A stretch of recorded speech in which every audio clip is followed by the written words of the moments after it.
Okay, it's that time, so let's go ahead and get started. We were talking about significant digits on Monday, and that is what we're going to pick up today. Is we're going to finish talking about how to identify significant digits. We'll talk about and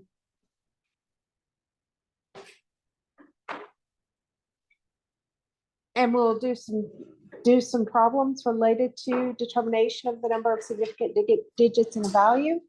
Then we're going to move on and we'll start talking about calculations and how to determine how many digits to record as a result of a calculation.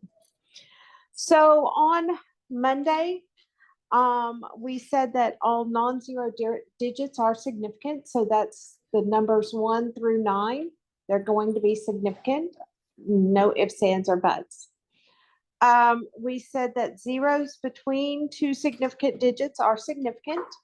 Now, on Monday, when I described this, I said two zeros between two non-zero digits are significant. But I'm going to expand this to say zeros between two significant digits are significant. And so basically that's goalposting. The third rule is zeros at the end of the number, where that zero is after a decimal point, those will be significant. And this is where we left off on Monday. And so I'm going to pick up with the next type of significant digit. The next type of significant digit is all of the digits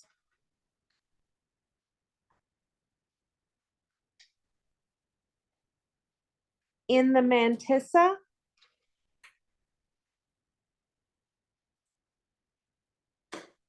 of a number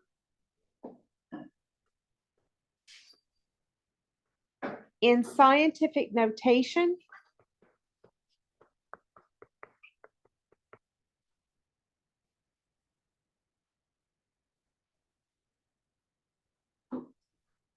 are significant.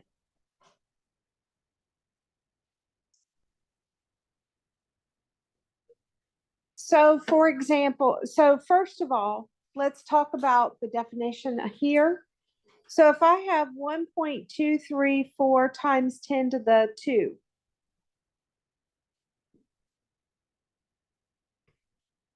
this portion of the number in scientific notation, that portion is the mantissa.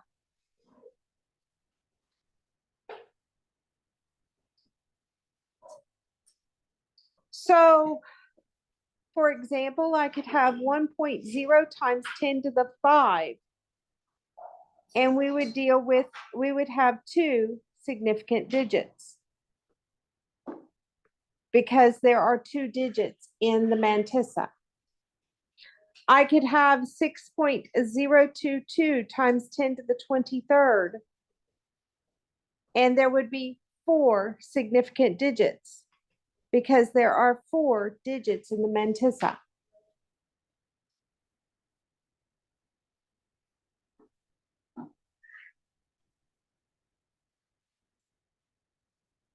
So when we were talking about scientific notation on Monday, I was always recording the values to the correct number of significant digits. And basically, I was applying the rules that we are now learning to those values.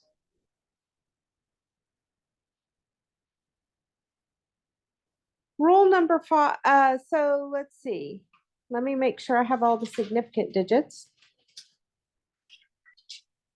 Now we're going to talk about insignificant digits.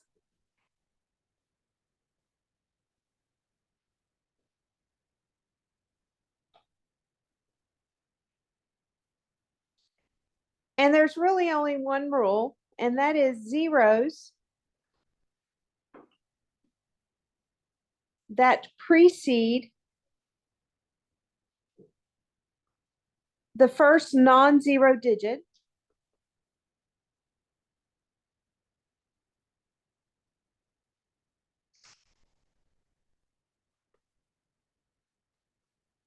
are insignificant.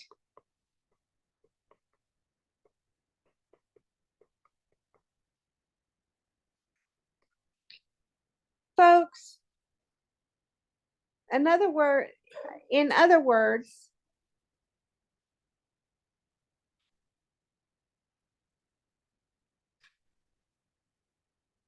don't start counting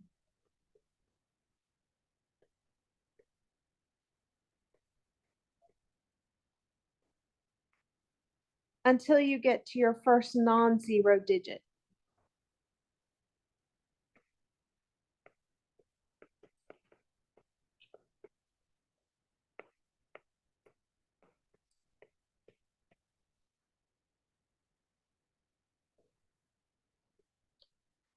So an example would be 0.000510.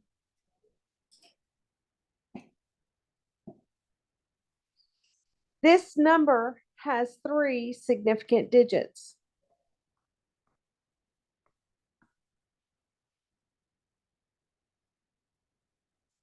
I didn't even start counting until I got to my first non-zero digit. That one is significant. The other one is significant. And then, according to rule 3 above,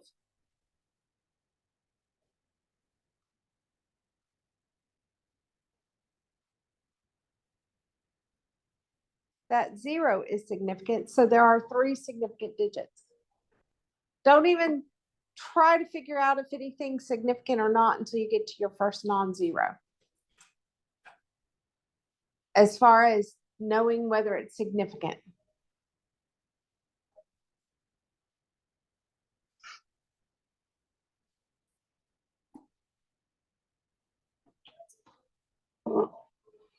Now,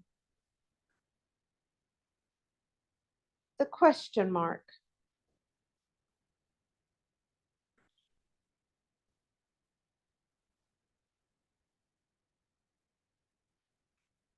Is zeros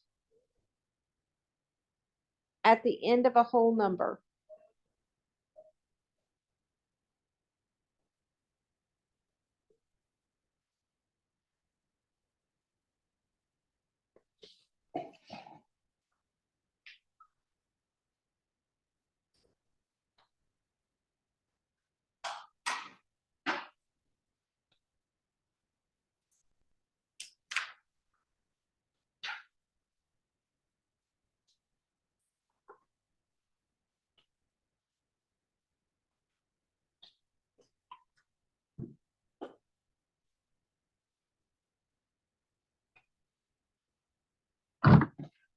The rule for this one is that zeros at the end of a whole number are significant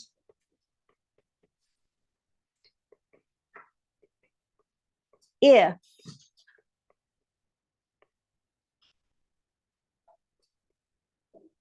the decimal point is showing.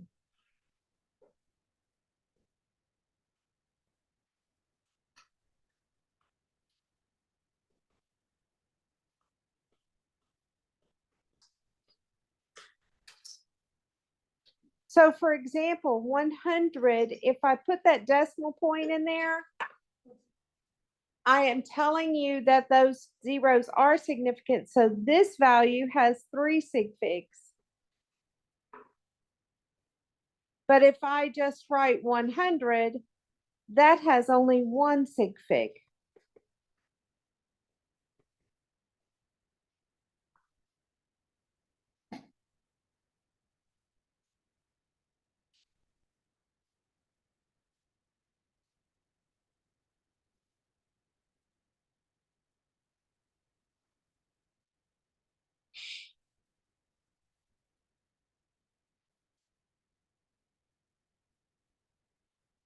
Now, there is another thing that has infinite number.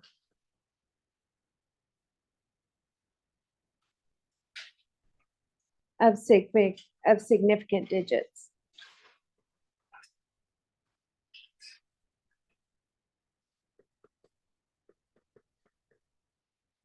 And that is an exact number.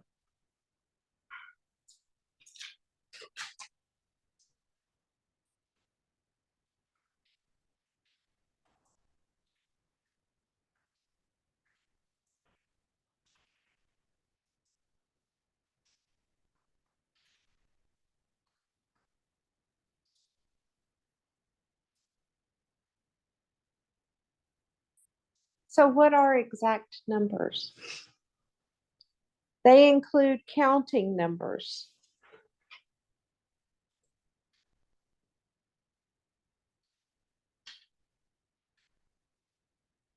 "100 people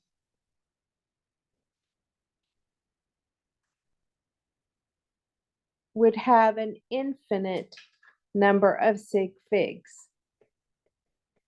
Now you may go, well, whoa. You just said 100 without the decimal only has 1 sig fig. How come this 100 has an infinite number? The fact is, in this particular case, it's all about the unit. People. You can't have half of a person.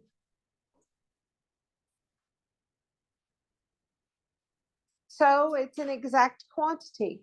Whereas when I gave you that 100 up here, notice there was no unit showing. You don't know whether it's an exact accounting number, whether it's what it was.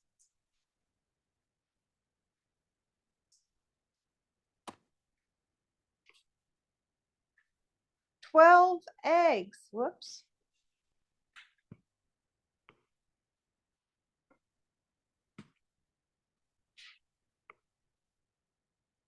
"12 eggs in 1 dozen."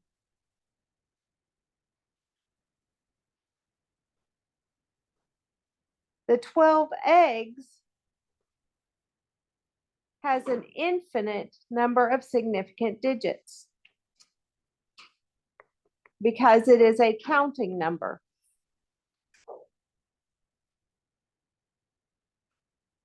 So counting numbers qualify. Another number that's going to qualify when we start talking about chemistry is the term 1 mole.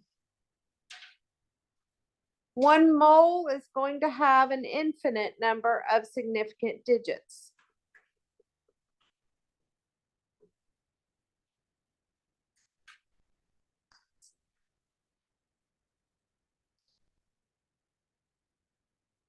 Other values, if we talk about 1 liter in a molarity,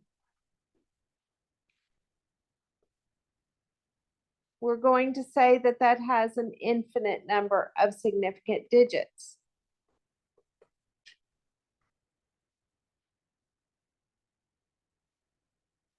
And yet another set is going to be your metric, prefix, conversion factors.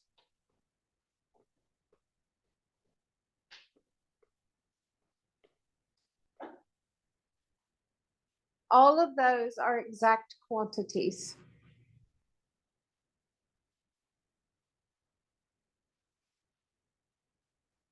Therefore, they all have an unlimited number of significant digits, an infinite number of significant digits. Yes. So like, say if I said I had 20 liters of something, would that count? 20 liters does not count. Not because it's very difficult to measure out exactly 20. Because it also depends upon your glassware. So 20 liters wouldn't count, but when we talk about a molarity, we're talking about in terms of 1 liter, and so we go ahead and include it. Okay, so it has to be like in a molarity to be. Correct.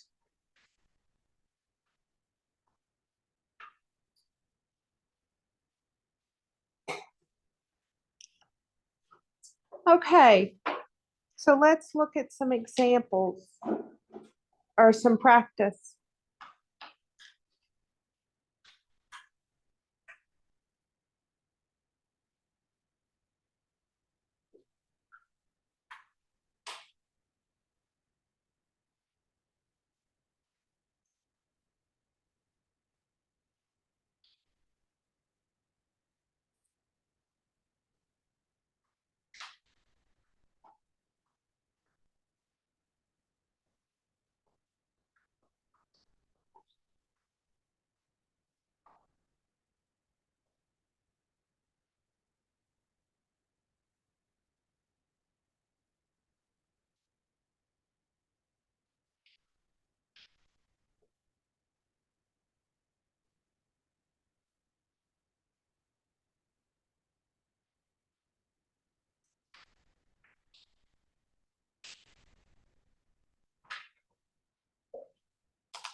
While you're working on those problems, I'm gonna call you up to pick up your exams.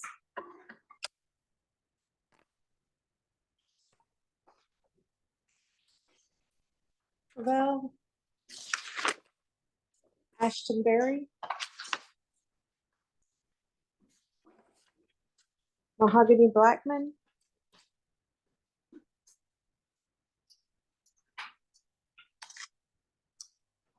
Logan Campos,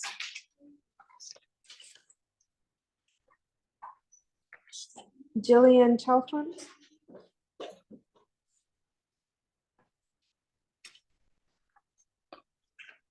Maddie Connolly,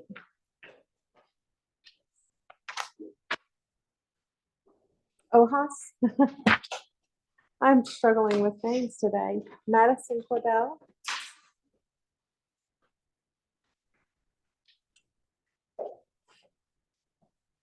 struggling. Thank you. Casey Davidson,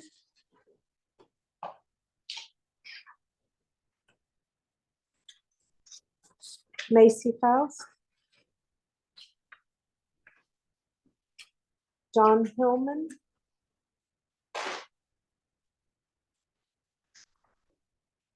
Brandon Hobby,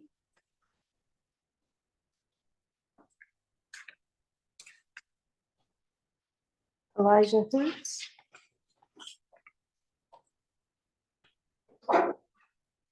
Elena Hutchison,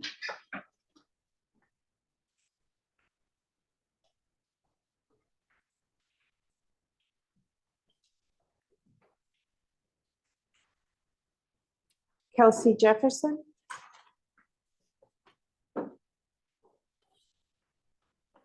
Haley Johnson,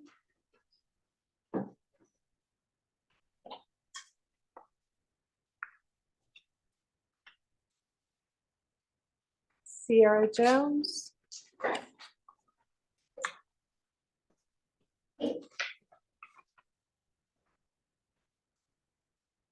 Abby Kirkland,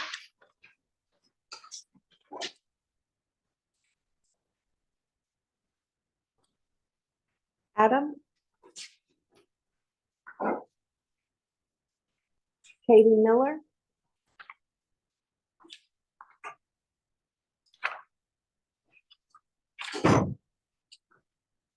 LeVay,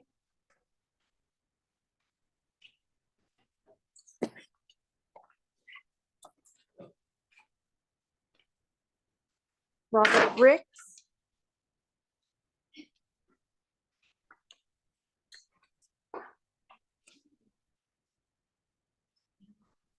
Aisha Sankin,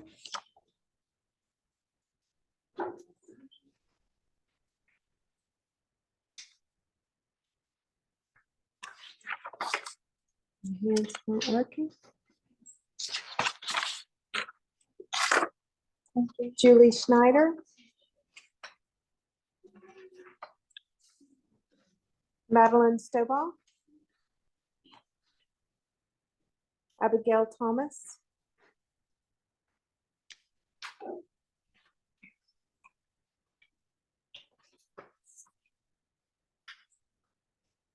Jayla Thomas,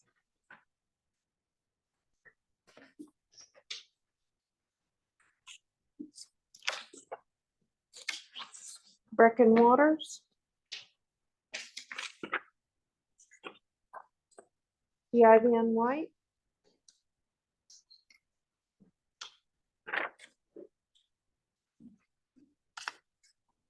Will Wooten,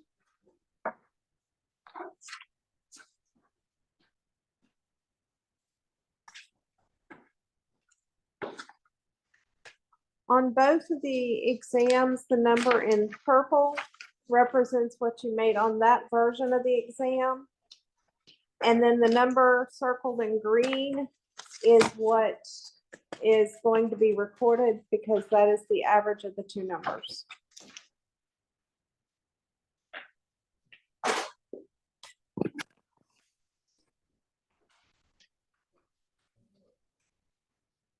Okay. So on the first number, because this number is in scientific notation, you're simply going to look at the mantissa. It tells you how many significant digits there are. So there are 3 significant digits in that number. On the second one, what I notice is that there is no decimal showing. So I don't know whether that 0 is significant or whether it is not. So I am going to assume the worst case, and so there's only 2 significant digits in that number.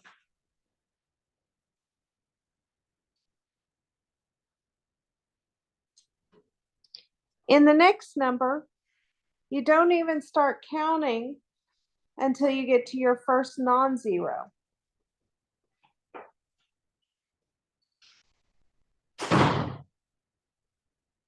So I'm not even going to start counting until I get there. All non-zeros are significant.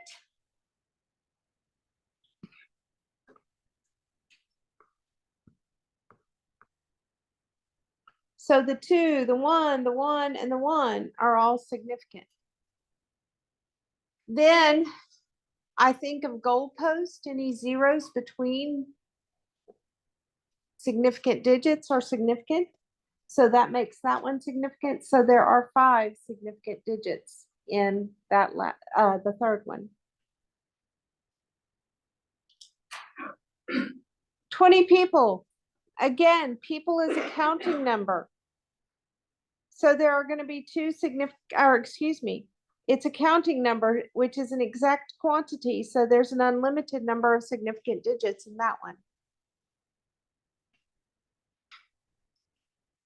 1,000, because I am showing you the decimal point.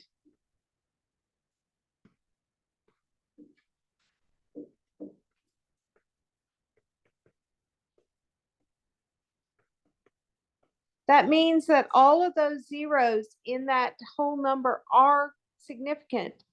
So therefore, this number has 4 significant digits.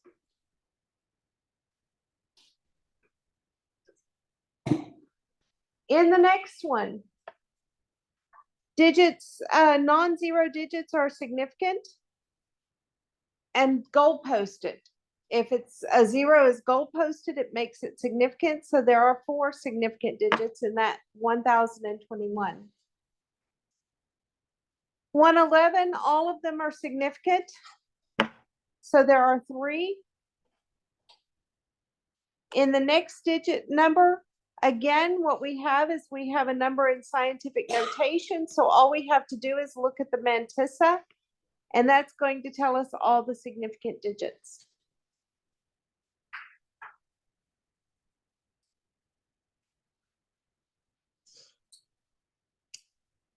The next one, again, we're not even going to look until we get to our first non-zero digit.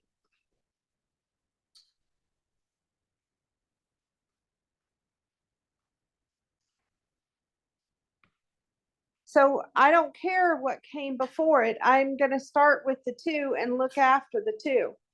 So the 2 and the 5 are significant because they're non-zero. Goalposted makes that 0 significant.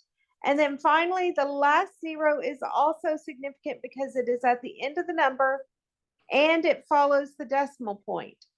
So there are 4 significant digits in that value.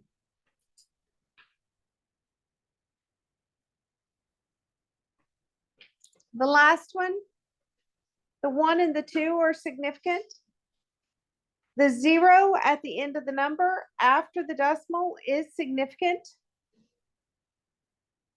And the other 0 is goalposted, so it's also significant. So there were 4 in that number. Questions? Yes. How is that one goalpost? How is this one? Yeah, very nice. Because again, it's goalposted because I rewrote the definition slightly today. And basically, if zeros come between 2 significant digits, it automatically makes them significant.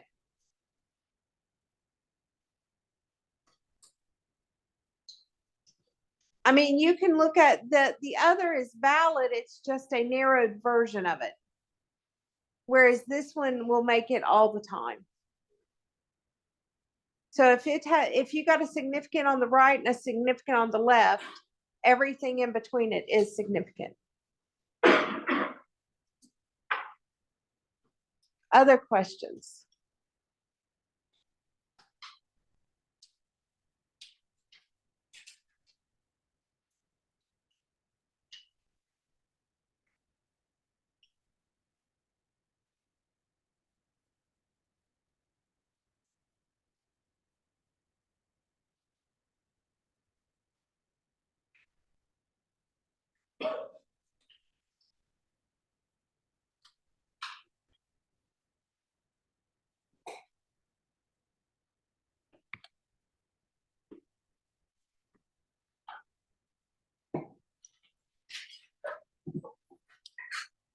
You have two choices now.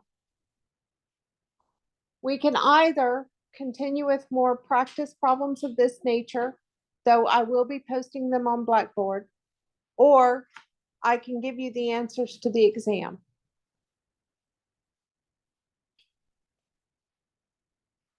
All those that want me to continue giving problems, raise your hand.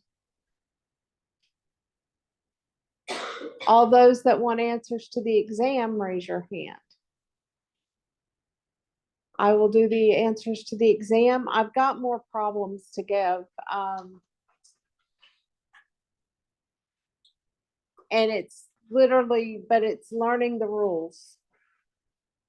And you just got to learn these rules.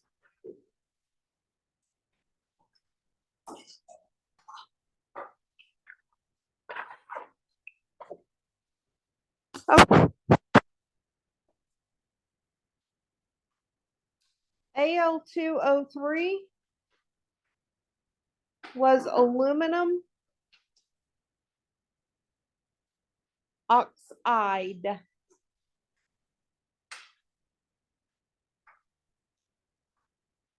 It is aluminum oxide, number one, because aluminum always has the same charge. So it's just aluminum. And oxide, because we are talking about the anion of an element.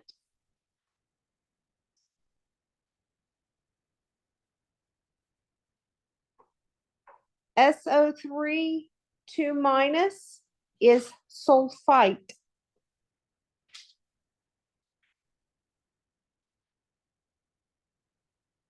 H2 is one of your diatomic elements, and it is simply hydrogen.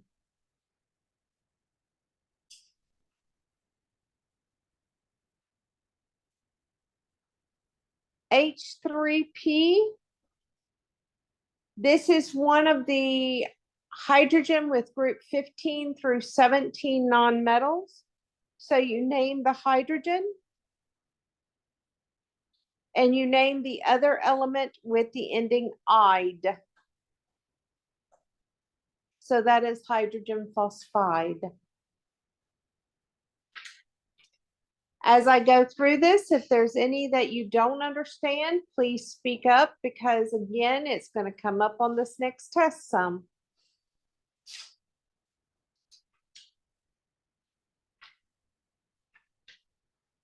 The next one in line, WC2H3O23 was called tungsten 3 acetate.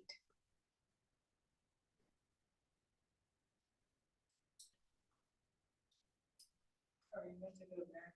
Is anything that hydrogen is in always end in I? No, it doesn't always end in ide. It depends upon whether it is the hydrogen with group 15 through 17 or whether it is an acid version of it, which means that it will be listed as, it'll have the unit aqueous with it. Yes. So, is Roman numeral 3 there because you got 3 on the outside of parentheses? No. So why is it? Okay, so it is, we have, one tungsten with an unknown charge, which I'm just gonna call A. It doesn't really matter what you call it. It's just a variable. And acetate, C2H3O2 is a -1. So you have 1 times A and 3 times the -1 for a total of a -3, and that has to equal 0. A equals 3, and so it is a 3 because the charge, this is the charge on tungsten.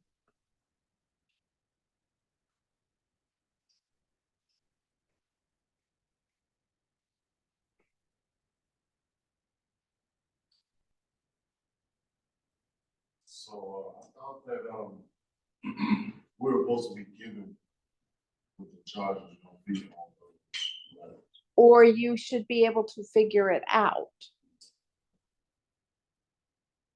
I have to give it to you when I'm naming it, but you should also, there's also the ability to figure it out because the anions never change their charges.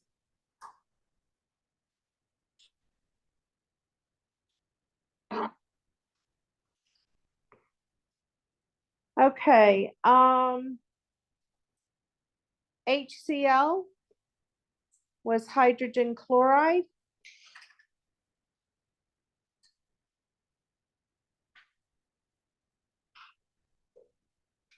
CdBr2 was cadmium bromide.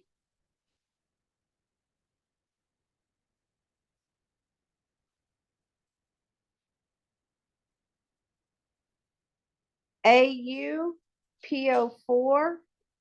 was gold 3 phosphate.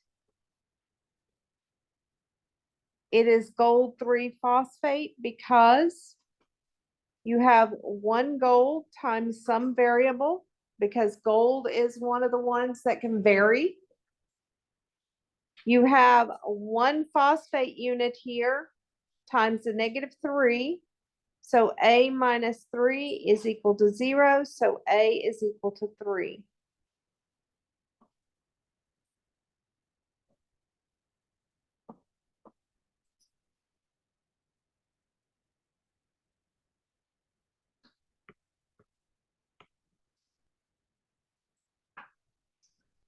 Br2 is one of your diatomic elements. It is simply bromine.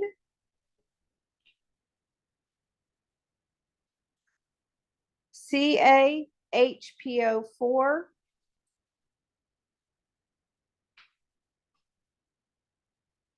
is calcium,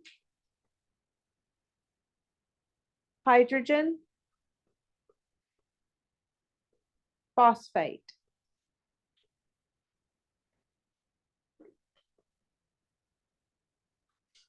So that's bromine. Yes. If I put like an oxygen to it, is that gonna make it like really nice? If you put an oxygen on it, it would make it like hypobromite, hypobromite. Because once you add an oxygen, you're talking about your polyatomic ions.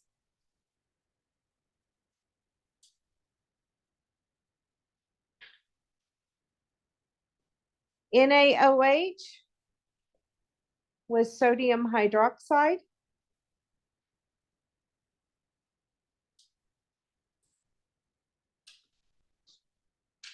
Cn minus was the polyatomic ion cyanide.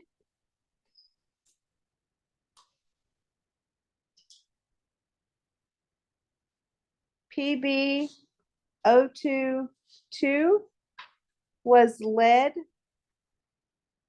4 peroxide. The reason I know this is because we have 1 lead, Lead has some unknown charge.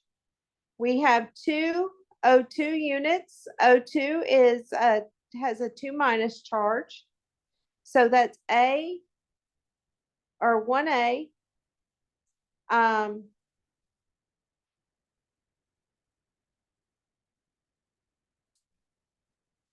1A minus 2 times 2 is equal to 0, or A minus 4 is equal to 0, so A had to equal 4.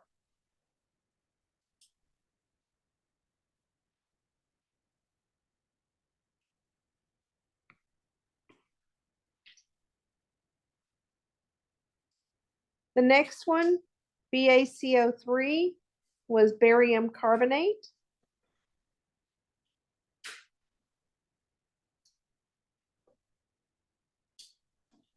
The next one, H2SE, was hydrogen selenide.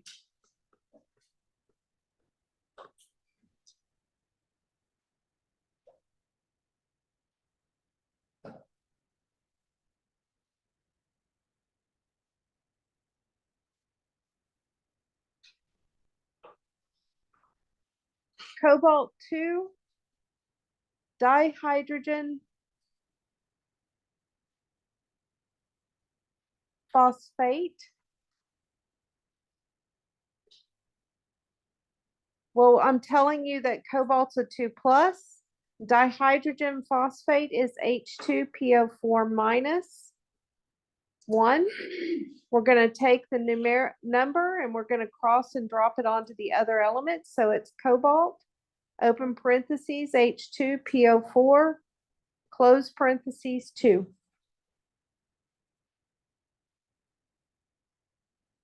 Iodine is I2 because it is a diatomic, yes. So on that previous one, the cobalt, I put the COH2PO4 too. I put that, but you cross it wrong. You'll bring it to me at the end.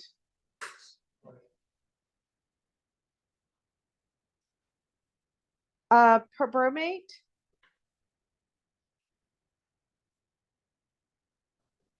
is BrO4 minus. Hydrogen fluoride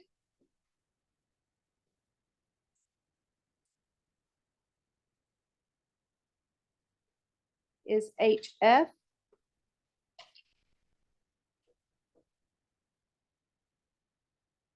Rubidium sulfide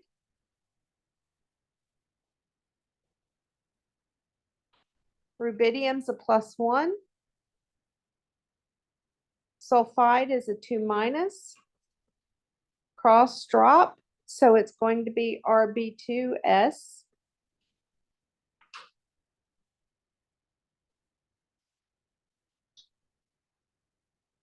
Tin 4 phosphite.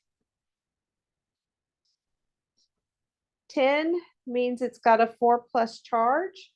Phosphite is PO3 3-. Take the numbers, cross and drop them, and you get SN3 PO3 4.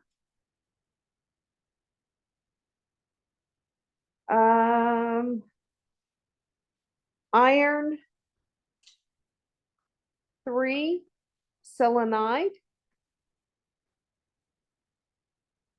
The iron is a 3+ charge. The selenium is a 2- charge. Cross drop. And it's Fe2Se3. Potassium nitrate.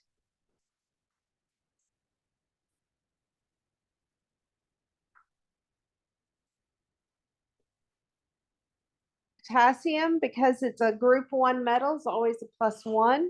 Nitrate is NO3 -1. Technically cross drop, but it comes out to be KNO3. Oxygen is one of our diatomics, so it's O2. Magnesium bicarbonate. Magnesium is Mg2 plus. Bicarbonate is HCO3 minus 1.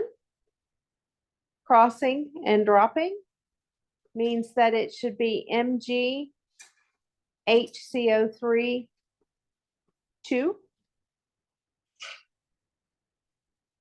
Hydrogen sulfate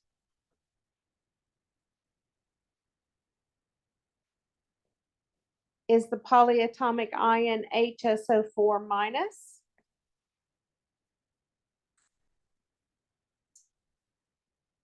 Beryllium nitride. Beryllium is in group 2, which means it's always a 2 plus. Nitride is N3 minus, cross drop. So it's Be3N2. Water is H2O. Silver phosphite. Silver is always a +1. Phosphite is PO3 3 minus, cross drop. So it's Ag3PO3. And mercury 2, iodide. It's Hg2 plus. I is a -1, cross drop. So it would be HgI2.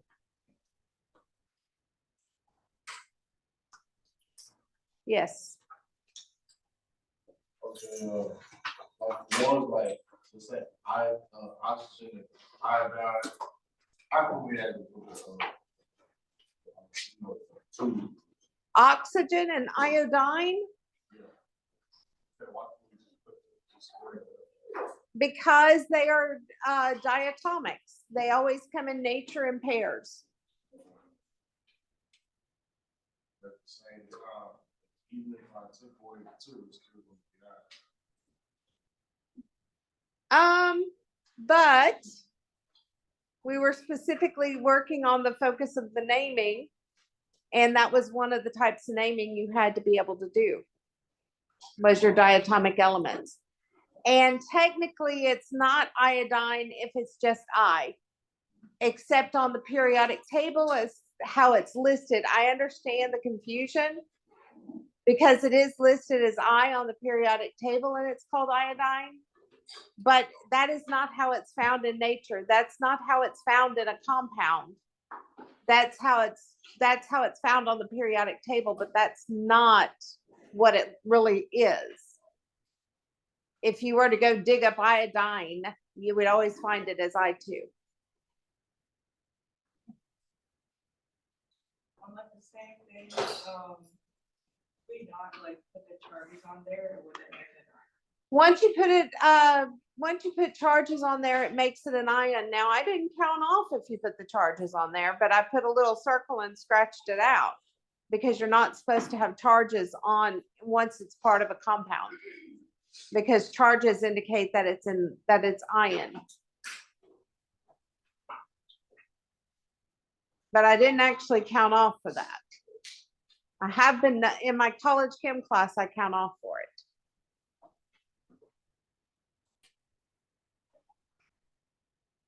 Questions? On the next exam, with regard to naming, it's going to include all of this, plus it'll include the alkanes, binary covalent molecules, and acids.